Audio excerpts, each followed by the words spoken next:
Meet Billy. In 5 years, Billy will have spent 605 days sleeping and 2.5 full days brushing his teeth, hopefully. He will have sat in traffic for 9 full days. Billy hates traffic. And in 5 years, he will have spent 433 days working. Social media will have taken up 152 consecutive days of his life. He will have walked 3,650 miles and spoken 29.2 million words, hopefully good ones. In 5 years, Billy will have spent 76 days eating and drinking. Billy loves dessert. 2.5 years out of the 5 will be spent consuming media, with 228 days spent watching TV. Billy is messy. He will have spent 152 days cleaning. And in 5 years, he will have spent roughly $40,000 on food, 40 days shopping, and 50 days socializing with the homies.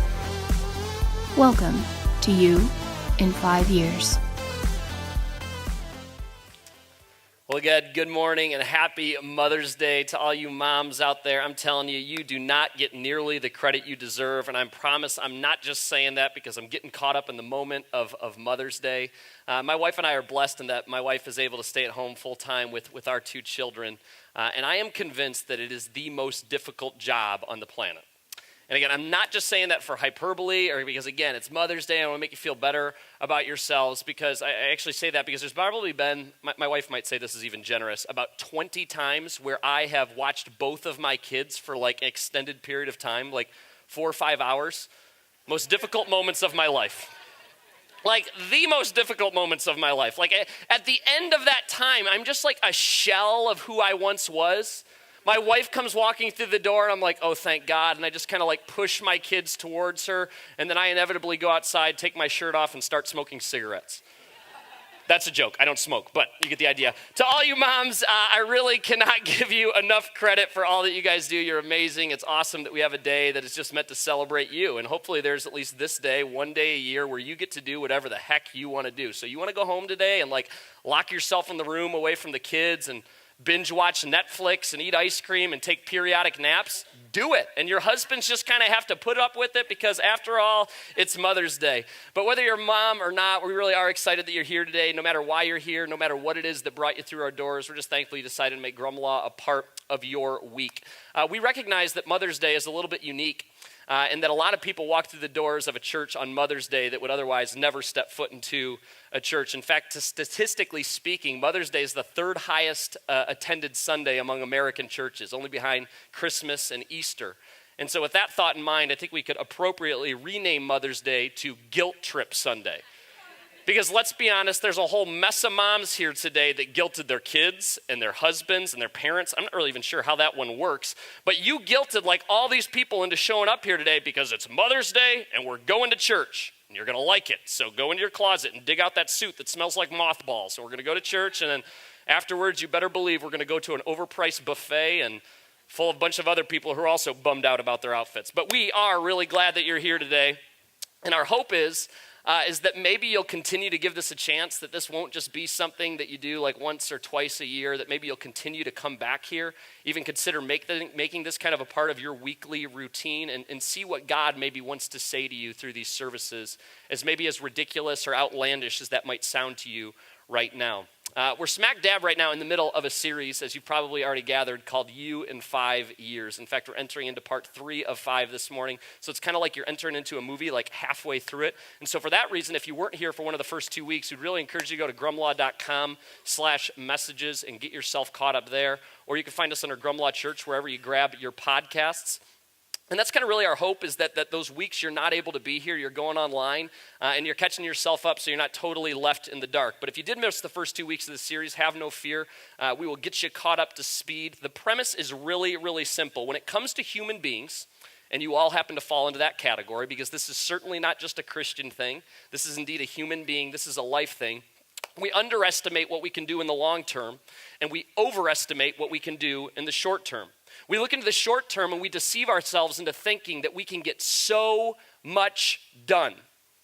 And meanwhile, we completely overlook the long term and really think about what we could actually accomplish if we actually just stuck with it. And so the big picture, the vision that we've been trying to cast for this series is, okay, let's have you think bigger than what you could get done by the end of May.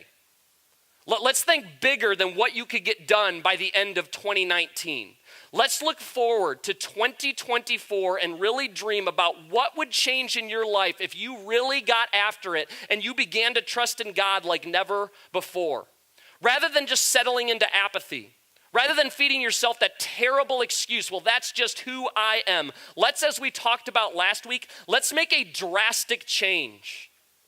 But not one that just sparks up and then quickly fizzles out. No, let's instead make that drastic change and then stay the course and eventually allow momentum to take over. Because remember, and this is a central thought to what we've been talking about, future you is just an exaggerated version of current you. Guess what? If you're a stingy person now, as you get older, you will just become stingier.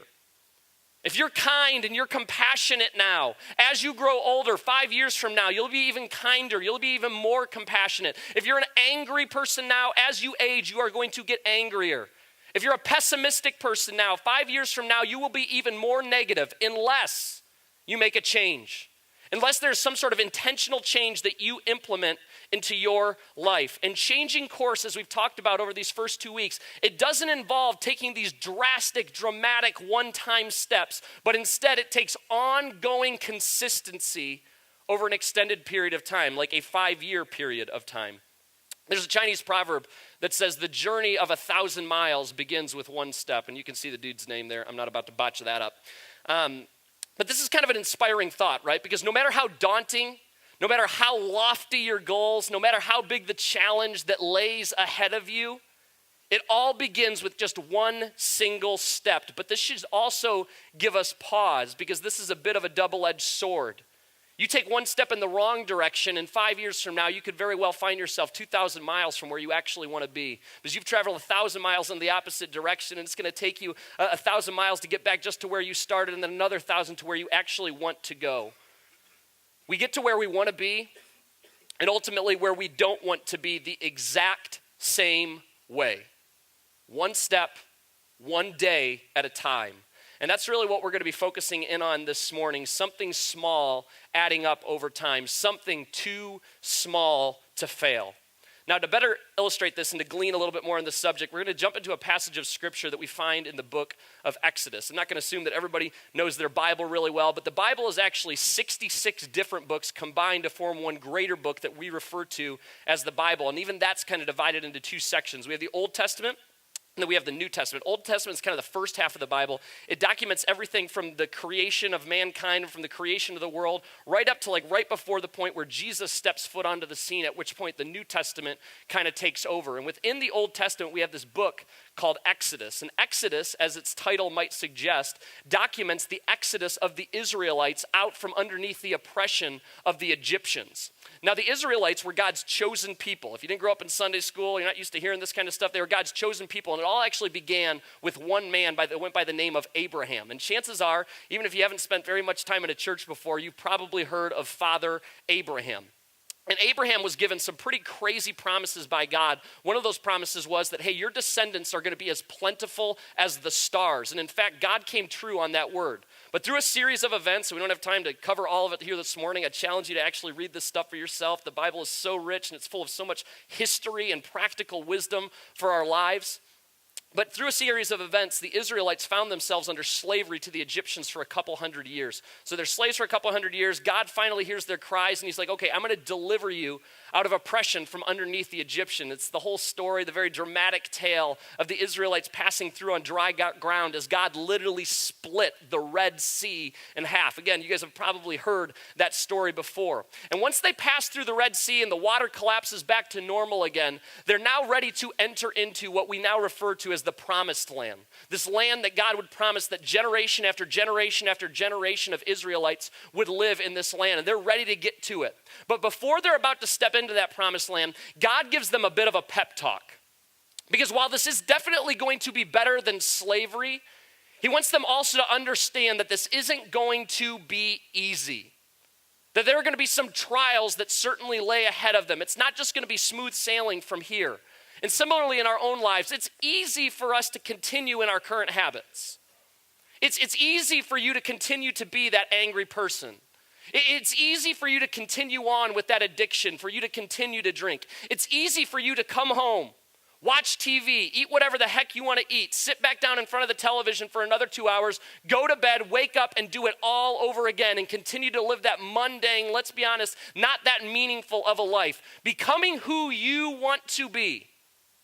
And more importantly, who God wants you to be 5 years from now is not always going to be easy. And so God, knowing all of this, he gives the Israelites this pep talk, and consequently, he gives this pep talk to all of us. He says, I'm going to send my terror ahead of you, and I'm going to create panic among all the people whose lands you invade. I will make all your enemies turn and run. I will send terror ahead of you to drive out the Hivites, the Canaanites, and the Hittites. As excited as the Israelites were now to enter into the promised land, they knew that there were going to be battles that lay ahead of them. Because in a lot of cases, these lands that they had to go through or the lands that they were going to inherit were already occupied by other people. And in most cases, they were a greater number of people in these other people groups. There was a bigger army. There was a stronger army. There was a more skilled army. The Israelites knew what God certainly knew, that the odds were completely stacked against them. But as he references here, he says, I'm going to send my terror ahead of you. And they're all sitting there going, well, we don't know what the heck that means. Like, what do you mean your terror? He's like, it's going to be this invisible thing. It's going to kind of send them into a panic, but don't worry. You're just going to have to trust me. Which, by the way, is what faith is all about. Do you actually trust God? I mean, do you believe that God actually sent his son for you? Not you like in broad terms, but like specifically you. That God loves you so much that he would send his son to die on a cross to pay the penalty for your sins. And the reality is once we come to grips with that one truth, trusting him in other areas of our lives suddenly becomes a far more realistic. He's saying, even though these armies are bigger and stronger, even though you're going to be tempted to turn and run, I'm telling you, I'm going to send my fear ahead of you. I'm going to battle on your behalf. When I was preparing for this message, this made me think of in high school, I went to a school out in Bloomfield Hills called Brother Rice, and I was on the lacrosse team there at Brother Rice. And the lacrosse program at Brother Rice is as dominant of a high school like athletic program as exists in the country. In fact, I looked this up. They've won 15 out of the last 17 state championships. Like that's dominance at like its height. And I remember this in high school that we would like step off the bus and we were so arrogant. I'm telling you, we were so cocky. We thought we were like the greatest show on earth. And in fact, the other teams usually thought the same thing too. It was like we had this 5-goal advantage before the game even started because the other team was like, oh no, we're playing Brother Rice today. There's not a chance that we are going to win. It was this fear, it was this intimidation that went ahead of us. Now, by no means am I trying to compare like the fear of a lacrosse program to the fear of God, but you get the parallel there. God's saying, you're going to have to completely trust me. There's going to be this unfair advantage that goes ahead of you, but will you trust me? And as soon as you begin to doubt that, as soon as you look to that and you think, oh my gosh, there's no way that we're going to win. Look at all these people. There's not a chance that we can win. I want you to remember God saying, my previous faithfulness. Don't be quick to forget those other moments where I have come through. Remember that whole episode where you literally walked through a sea on dry ground? I mean, you were looking to your left and you were looking to your right, and the walls were being held back by seemingly nothing, but it was just like parted. Remember those types of moments. And the same goes for our lives. When we're in these difficult seasons, when we're about to embark onto something that we know is going to be this enormous challenge, when God is telling us to take that leap of faith and we're going, oh my goodness, I don't know if I should actually do this, we are to recall on his previous moments of faithfulness. Starting this church has been the most exciting and enthralling thing I've ever done with my life. I know that this is what God has called me to, but I'd be lying to you if I didn't tell you that it's also been the scariest thing I've ever done in my life as well. There have been so many moments over this last year and a couple of months where God's asked me very clearly to do something, and I get right up to that moment, and I'm like, are you sure? God, like, are you sure? Because that sure seems stupid. God, if we do that, then this and this and this and this and this can happen. And I constantly have to remember back to those moments where he's been so faithful in the past. One of the things that I constantly cling to, and I've shared about this before, but it's one of my favorite stories to tell as it relates to starting this church, is when God called us to come here, my wife and I to come to Grand Blanc, it's not like I grew up here. It was like God, in my mind, was calling me to the moon. I didn't know a single person that lived in this town. It's so humbling to even think about that now as I look out at so many faces that I feel like I know pretty well now. But we didn't know a single person. And I remember thinking, God, okay, if you want me to go there, where are the people going to come from? Because I know what you've placed on my heart. I know what you envisioned for this community. So how is it going to happen if we don't know anybody? And by the time we started this church, there were 87 people on this core team that helped us get this thing off the ground. 85 people that came alongside my wife and I and said, hey, we're in this too. We want to be a part of what God is doing. Recalling those moments of previous faithfulness will propel us to take those next leaps of faith. God continues, he says, but I will not drive them out in a single year, because the land would become desolate and the wild animals would multiply and threaten you. I will drive them out a little at a time until your population is increased enough to take possession of the land, little by little. And I guarantee you that this is not what the Israelites wanted to hear. And here's how I know that, because they are human beings. And we never prefer little by little. We would all much rather have all at once. But I think there's a couple reasons why God operated this way with the Israelites, and in fact continues to operate this way the vast majority of the time with all of us. Number one, it forces us to rely on him. Let's be honest with ourselves for a second. If God just answered all of your prayers in an instant, would you ever go back to him? Probably not. God would kind of transform himself from God into a vending machine. Instead, by doing little by little, it forces us to continually rely on him, and in turn strengthens what God has wanted all along with every one of you, a relationship with him. Relationships with your spouse, with friends, with your kids, they are built little by little, not all at once. Jason is the other pastor here on staff here at Grumlaw, and the only reason, let's be honest, that he's on staff is because one day we are going to send him out and he's going to start a church like this as well. And we always want to have a church planning kind of apprentice in the hopper here, somebody that's going to go out and start the next one. Now, we're certainly gleaning and taking advantage of his skills while he is here, but that's the whole reason. So he can glean as much as he can while he's here, and then eventually one day he'll go out and start something similar to this. And this week we were actually talking about this, that it seems like right now, because it'll be about a 2-year time from right now, there's a lot of possibilities on the table. In fact, if you were kind of drawing it out, it's like there's all these open doors that lay ahead of him. And as he goes to God daily and asks him who's going to be a part of the team, and all these things are running through his mind, he said it was like God's just kind of slowly closing doors and narrowing his focus on the one that he wants him to walk through. And that only happens through, again, a daily dependence. We all know ourselves well enough. If God just gave us everything right now for the rest of our lives, we would very quickly, faster than we would like to admit, abandon him.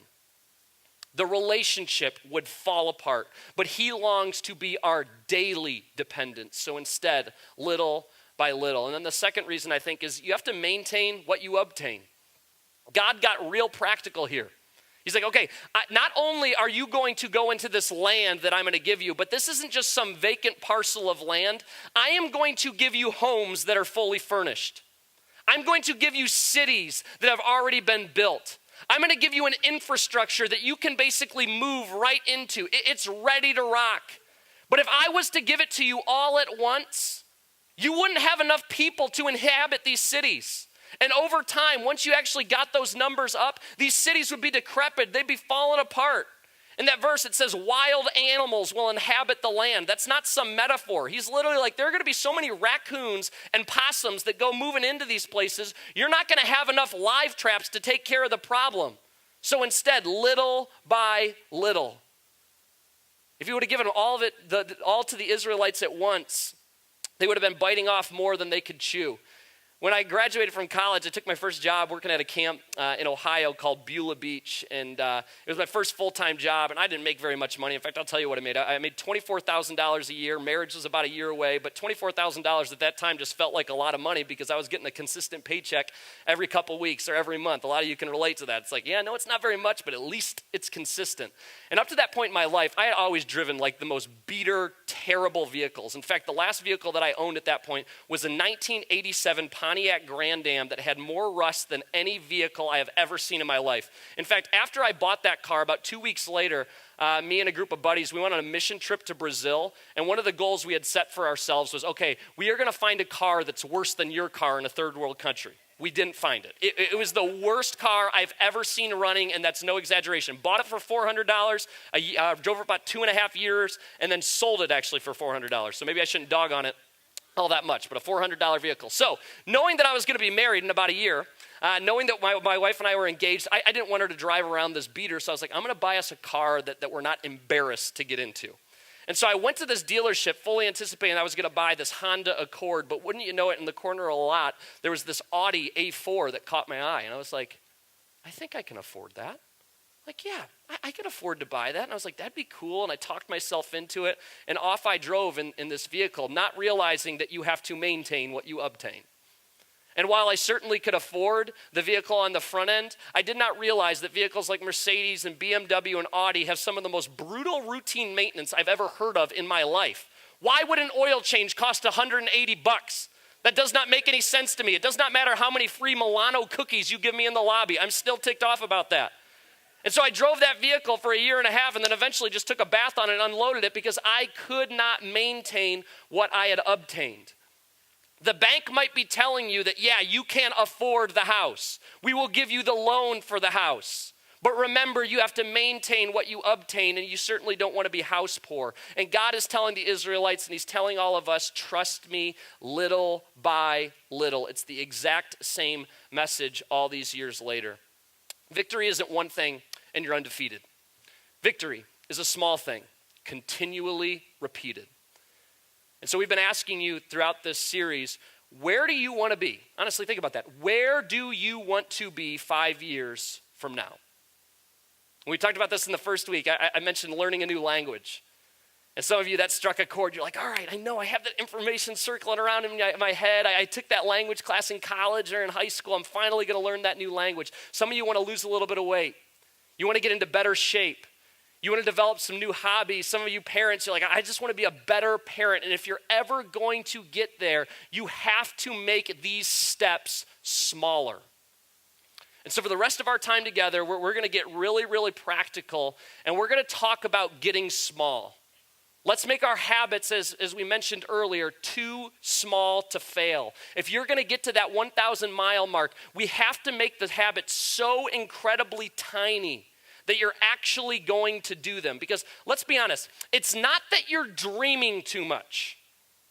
It's not that you're planning too much. It's not that you're hoping too much. It's that we make our goals so big and so grandiose that it becomes next to impossible to actually keep up with them for an extended period of time. So here's my challenge for you this morning. It's only one challenge, it's pretty simple, and it's going to be far from a Tony Robbins speech that you will hear. Make your goals stupidly small. I mean, almost embarrassingly small. We come across those videos on Facebook and on YouTube, and like Dwayne "The Rock" Johnson's talking about us, and there's some dramatic music playing in the background. It's like, dream big, reach for the stars. Nope, I'm telling you the opposite of that. Make it simple. Make it like stupidly small. How many of you, by a show of hands, actually want to participate in this, how many of you have ever had any sort of internal battle as it relates to working out? Come on, be honest.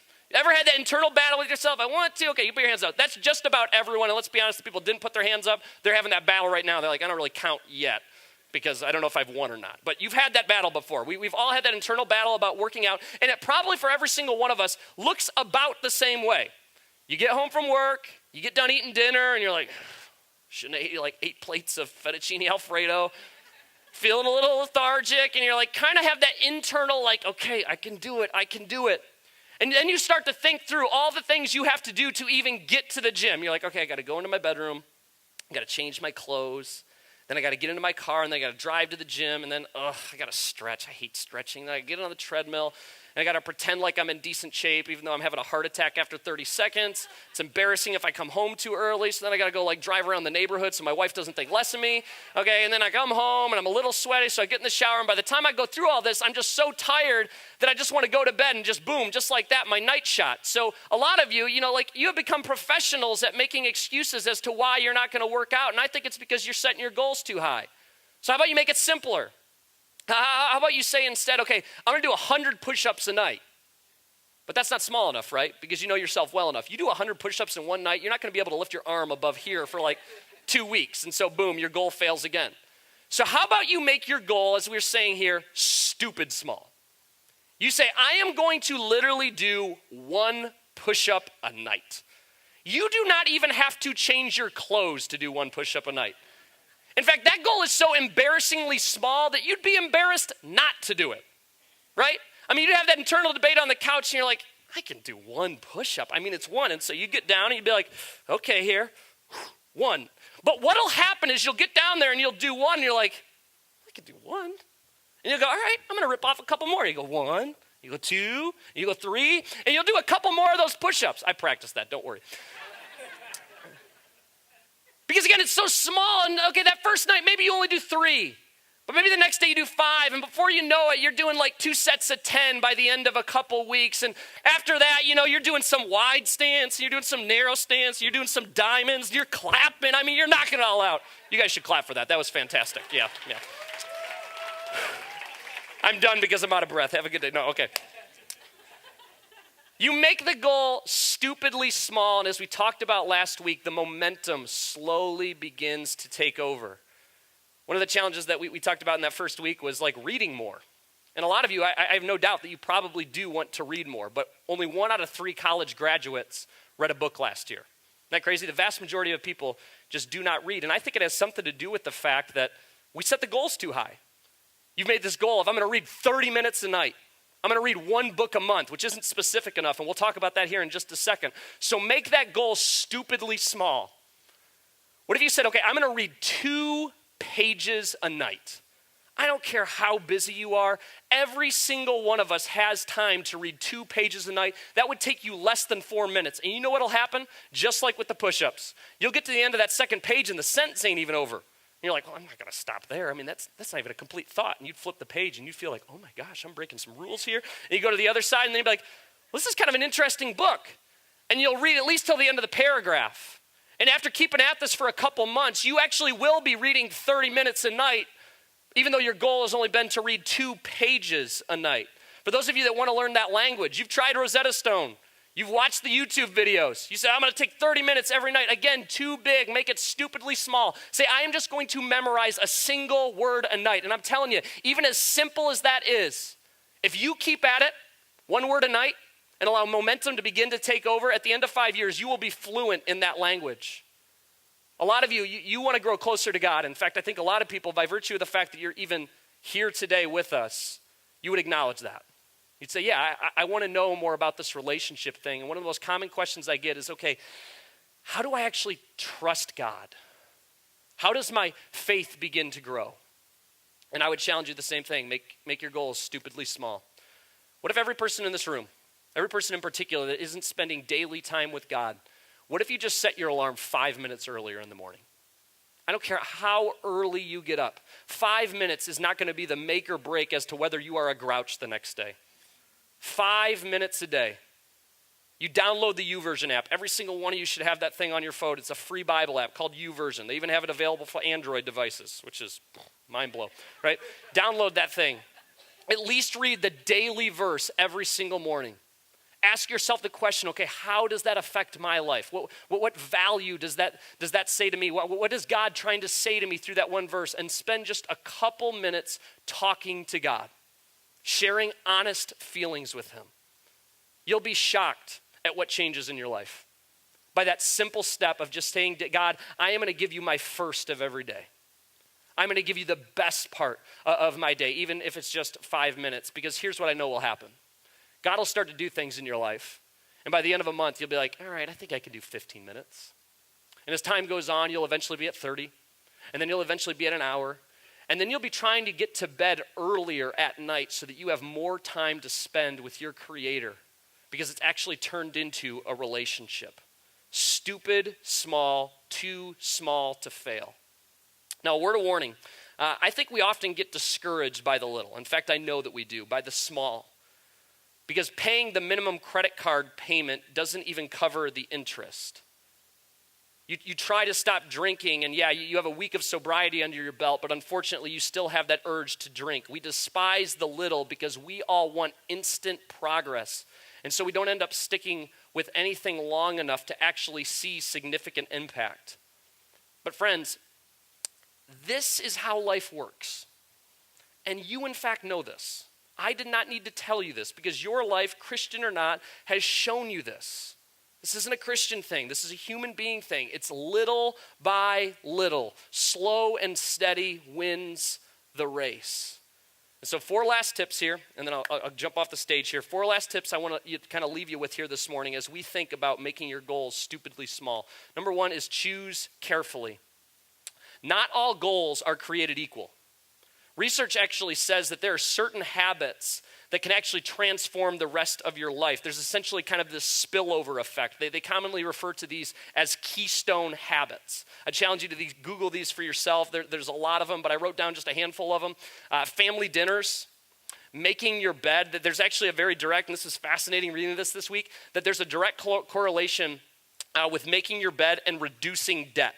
That people that make their bed statistically have far less debt than those who do not. You might say, well, that can't possibly be related. Again, it's why they call them keystone habits. Exercising, tracking what you eat, saving a percentage of your income. These will have this cascading effect into other parts of your life. One of the more common questions I get from people is like, again, that same question, okay, how do I grow closer to God? When do you spend time with God? I don't care where you're at on this whole faith journey. I advocate that everyone spend the first part of their day with God. Again, even if it's only 5 minutes, because it has such a cascading effect on the rest of our day. When I don't spend time with God in the morning, it affects my marriage. It affects how I talk to my coworkers. It affects my relationship with my kids. It's a keystone habit. It affects other parts. Number 2 is this: spell it out specifically. Make a concrete plan. No vague terminology. You can't let your goal be, well, I'm going to eat better. Well, you're going to eat better than who? Well, I don't know. I'm going to eat better. Well, I'm looking at you, and it doesn't seem like you're eating very healthy. So who are you eating better than? The Hamburglar? Congratulations. How about you make it specific, like laser focused? Like you say, I am not going to take a bite of food no matter what past 8 p.m., and I will only drink water. With a goal like that, that is very concrete. You can't find loopholes with that. Some of you will say, well, I'm not going to buy things, and you've tried this. I'm not going to buy things that I don't need. That will not work. It is far too vague because we as human beings are capable of endless self-deception. We will get in the moment, and we know this about ourselves. You will talk yourself into it. You will rationalize it. But there are no loopholes, and I am not going to buy a single article of clothing for an entire year. Some of you women, you're like, gosh, that really freaks me out because I won't have enough clothes. Yes, you will.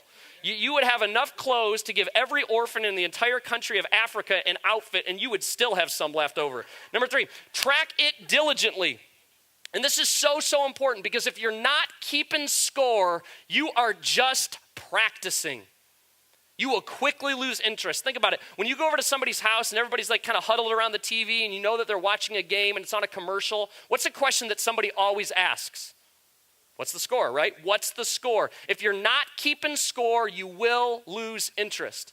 My wife, about 1.5 years ago, she decided that she wanted to go on a diet, which I was just like, honey, that is the stupidest idea ever. You are a goddess. Why would a goddess go on a diet? I mean, how do you make what's already perfecter? I mean, I just don't understand this, but she's like insistent. And so one of the things that really made her actually stick to a diet, and I really admired her for this, is that she wrote literally everything down that she eated. It's fantastic English. Everything that she ate.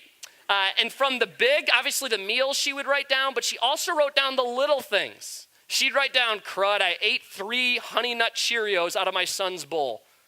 I went by the cupboard and I snuck 4 M&Ms. She would write down everything. Some of you, again, you're like, I've done that before. No, you haven't. Because again, you walk past the receptionist's desk and you eat that fun-sized Snickers, you're like, that ain't making it on the list.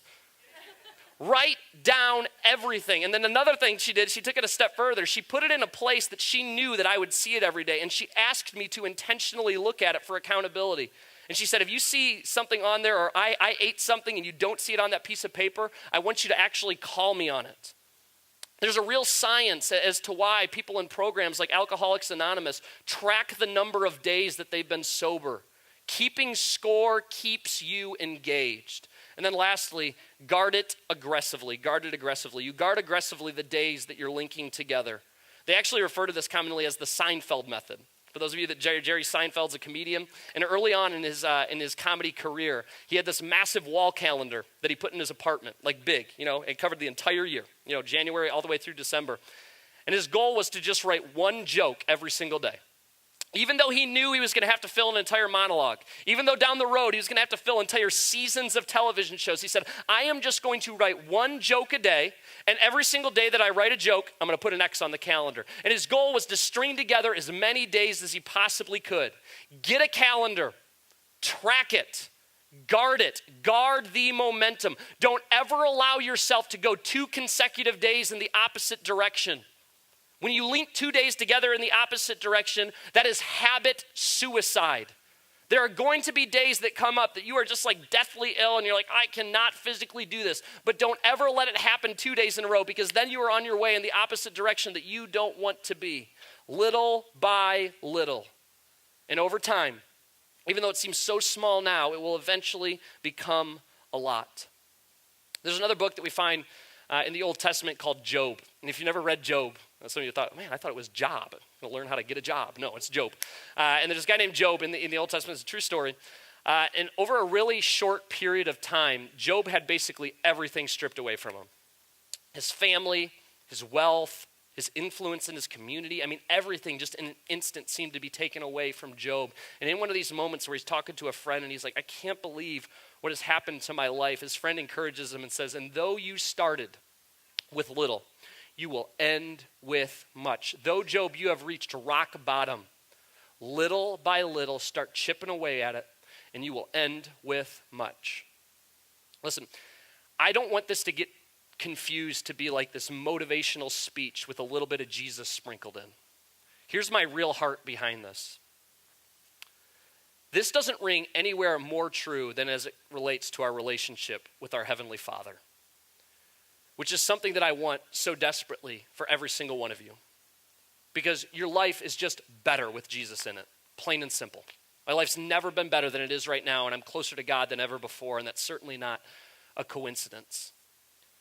And if you're wondering, okay, how do I grow in my faith? How do I trust God more? There's not a secret sauce. There's not some magical prayer that we pray over you. It's nothing like that. It's little by little. You start trusting God with the little and he will come through. And then the next time he tells you to take the next step, that next thing, you'll go, I guess he came through the last time, so yeah, I guess I'll try that. And little by little, your trust with God begins to grow. And consequently, your faith begins to grow. And before you know it, you're 5 years down the road, and God is asking you to take some enormous leap that in your mind 5 years earlier, you would have said, not a chance. But because you've seen him come through now for 5 straight years, because you've seen him provide in the little, you're like, I guess I could take that step.